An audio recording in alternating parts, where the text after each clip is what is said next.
Bonjour, bienvenue à Barcelone. Vous aurez sûrement reconnu derrière moi l'antenne du parc olympique de Montjuïc, mais aujourd'hui nous ne sommes pas là pour parler olympisme, nous allons parler sport auto.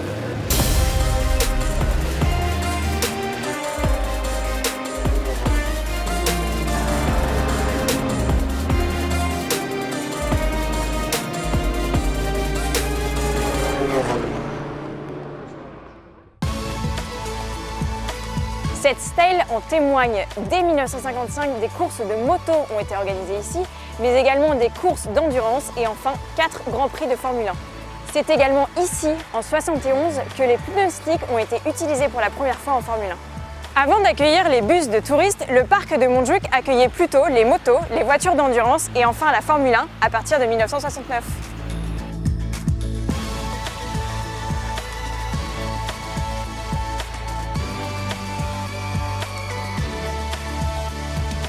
On l'aperçoit encore un peu derrière moi, c'est cette bosse qui a sonné la fin du circuit de Montjuïc. En 1975, lors d'un Grand Prix de Formule 1, une voiture a décollé et a tué plusieurs personnes.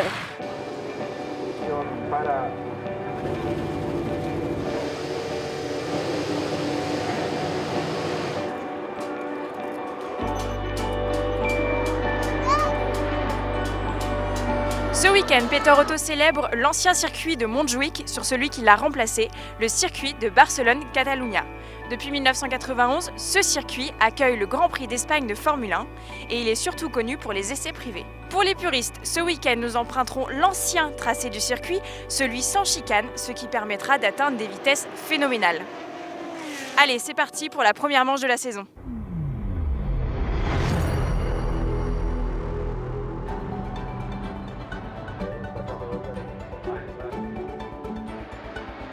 Porsche 911 vert foncé. La 911 en version gris métal, une 911 gris anthracite, une 911 panachée, orange, bleu et blanc, une 911 rouge, la 911 blanche, version classique, une Porsche à vaguelette orange, une 911 orange, des Porsche et encore des Porsche, il y en a de toutes les couleurs autour de moi, mais attention, elles sont toutes identiques. Il s'agit de Porsche 911 à châssis court et c'est normal qu'elles soient identiques parce que c'est la seule série monomarque chez Peter Otto.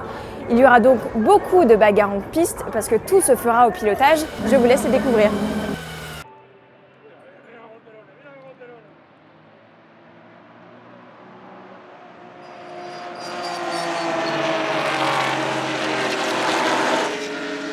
La 2 litres Cup a été créée il y a 1 an par les équipes de Patrick Peter et très rapidement, le succès est au rendez-vous. Pour la première course de la saison 2, pas moins de 24 voitures sont au départ et toutes sont préparées avec grand soin. Si le pilotage fait la différence en piste, les petits détails de préparation ont également leur importance en 2 litres Cup. Les Anglais sont à nouveau les grands favoris cette année dans la compétition.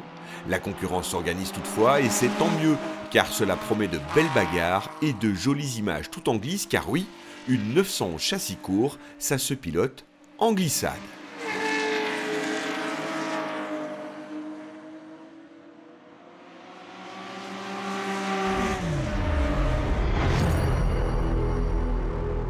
De bagarre en piste, il est également question en HTC Heritage Touring Cup.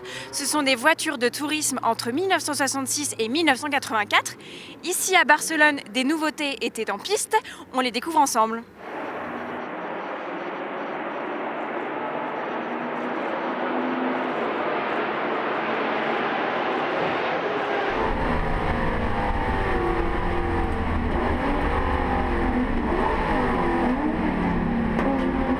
Pour jouer aux avant-postes en HTC, il faut engager une BMW 3 litres CSL, une 635 CSI ou encore une Ford Capri RS. L'option Ford Escort peut également s'avérer intéressante, mais sans doute sur des pistes plus sinueuses que celles de Montmelo. Et il y a aussi la possibilité de jouer plus exotique, car entre 1966 et 1984, une multitude de modèles différents ont été mis en piste. Charles Veillard, par exemple, a passé son hiver à remettre en état cette très belle BMW 2002 de 1975 aux couleurs d'une célèbre bière allemande pour briller en HTC.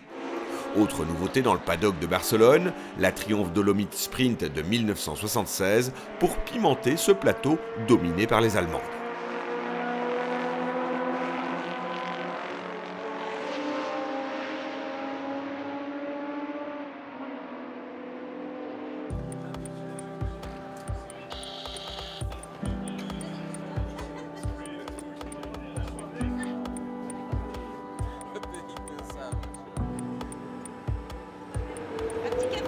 Merci Corinne.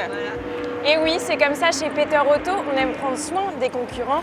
Chaque pilote peut se rendre à l'Hospitality pour prendre un petit café ou alors grignoter quelque chose entre deux courses. Mais on n'est pas là du tout pour parler gastronomie aujourd'hui. Je finis mon café et on rejoint Pierre-Antoine qui va nous expliquer ce qu'est le Greatest Trophy.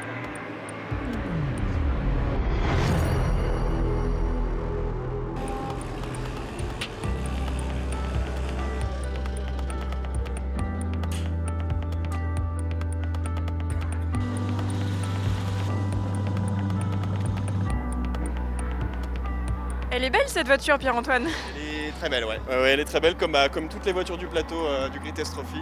Expliquez-nous alors, qu'est-ce que c'est le Greatest Trophy? C'est les plus belles. C'est les plus belles des années 50 et 60 qui regroupent un plateau de voitures de course qui ont gagné toutes les grandes courses à l'époque.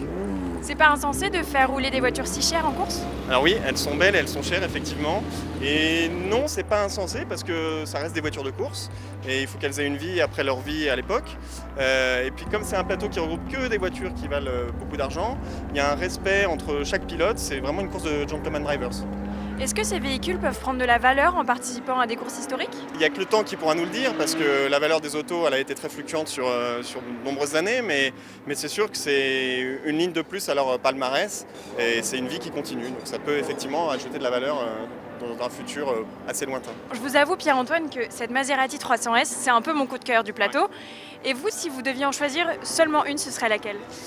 Je vais pas en choisir une, je vais toutes les choisir parce que voilà, j'adore ces autos.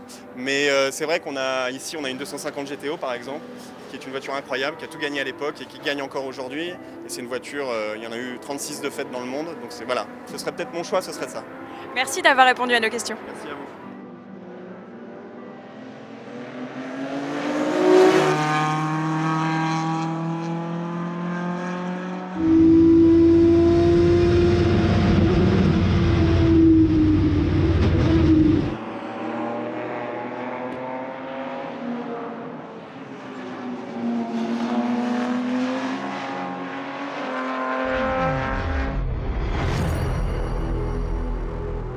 C'est un moment historique pour Peter Otto, c'est le départ du nouveau plateau Endurance Racing Legend, des voitures qui ont concouru dans les années 1990 à 2000, notamment aux 24 heures du Mans.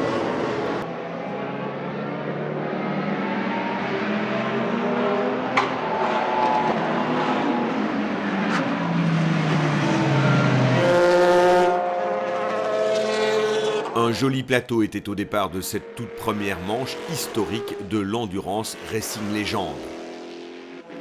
Un petit air de BPR souffle sur le circuit de Barcelone avec des V8, V10 et V12 aux sonorités incroyables. Et puis des voitures qui ont marqué cette époque, telles la Panos Esperant ou encore d'autres américaines, les Dodge Chrysler Viper.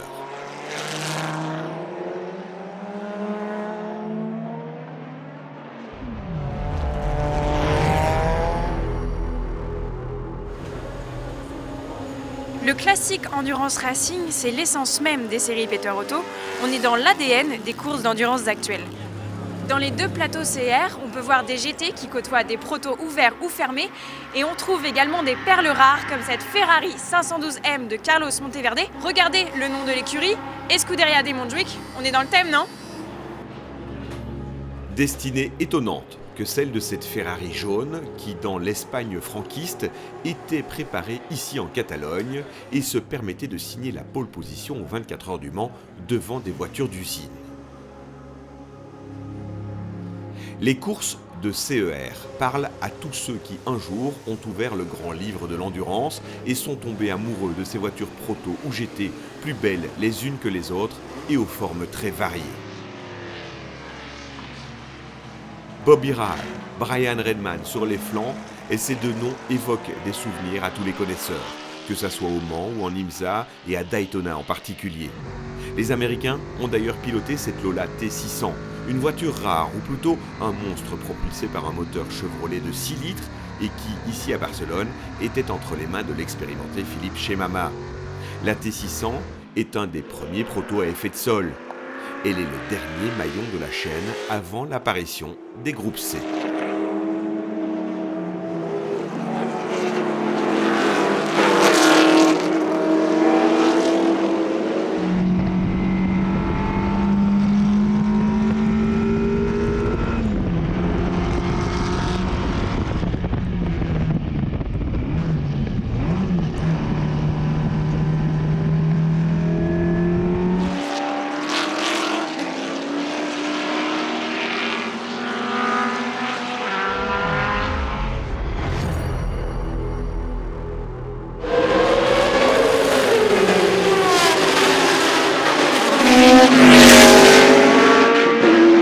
Pourquoi le groupe C est-il le plateau le plus prisé du public? C'est difficile à dire, mais une chose est certaine, le look des autos y est pour beaucoup. Gros ailerons, phares carénés, pontons très larges et cockpit bombé avec pare-brise en forme de bulle, le style de ces voitures est toujours très moderne, 30 ans après leur apparition. Sous le capot, les mécaniques sont brutales même. Et enfin, à cette époque, les grands constructeurs étaient nombreux à s'engager en groupe C. Porsche, Nissan, Mercedes ou encore Jaguar avec sa lignée XJR dont l'ultime évolution était celle-ci, la XJR12. Impossible de ne pas tomber amoureux de cette voiture. Comment s'est passée votre première rencontre avec cette voiture? C'était un coup de foudre? C'est un coup de foudre qui a été fait il y a 2 ans. Je recherchais une voiture qui avait fait Le Mans, un V12.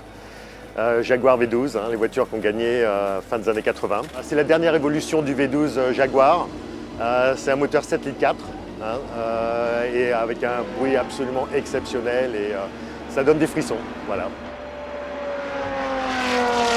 C'est une des 3 Jaguar XJR12 qui a fait la course en 91, Le Mans.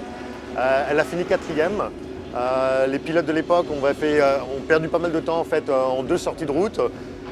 Qui ont été bénignes en fait, mais ont perdu beaucoup de temps. Donc la voiture, elle a continué, elle a terminé 4e. Elle a fait 2 autres courses. En 92, elle a fait les 24 heures de Daytona où elle a terminé 2e et les 12 heures de Sebring où elle a terminé 4e. Donc en fait, c'est le palmarès de cette auto, Le Mans, Daytona et Sebring. Pouvez-vous nous décrire le pilotage de cette auto? Ce sont des sensations extrêmement fortes. On est dans un cockpit qui est quand même assez étroit. Avec une voiture qui a beaucoup d'effets de sol, beaucoup de puissance. Donc la première chose qui vient à l'esprit, c'est le respect et les performances qui sont absolument exceptionnelles de cette voiture. Et c'est vraiment très très fort et je pense qu'une fois qu'on a goûté ça, on y revient toujours. C'est difficile de goûter à autre chose. En course historique, on exploite ce genre de machine à quel pourcentage?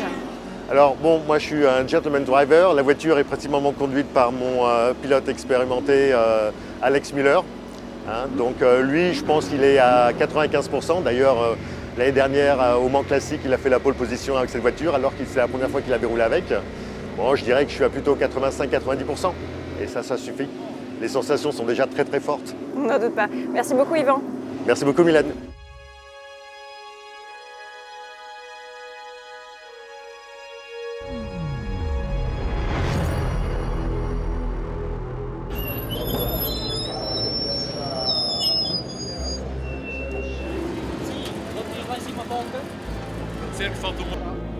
La grille 60s millésime 2019 est à nouveau bien remplie dès le premier meeting.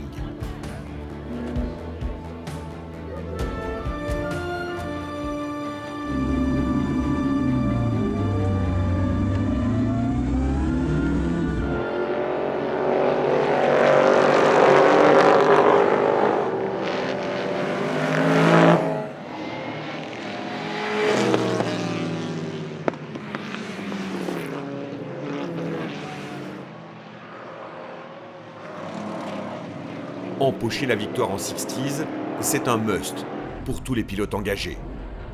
Alors, on n'hésite pas à attaquer, et parfois même un peu trop fort.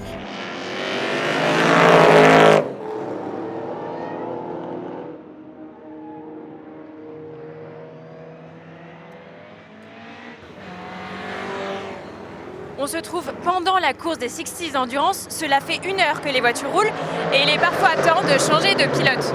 C'est le moment aussi pour les mécaniciens de refaire la pression de pneus, de remettre de l'essence, de checker. Ils ont 5 minutes 28 secondes exactement pour faire toutes ces vérifications et exécuter le changement de pilote.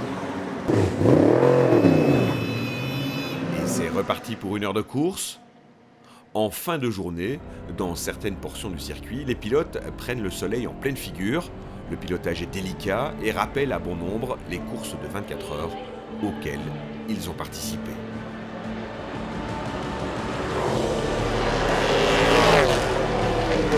C'est ainsi que s'achève votre première émission Peter Auto devant le podium des 60s Endurance.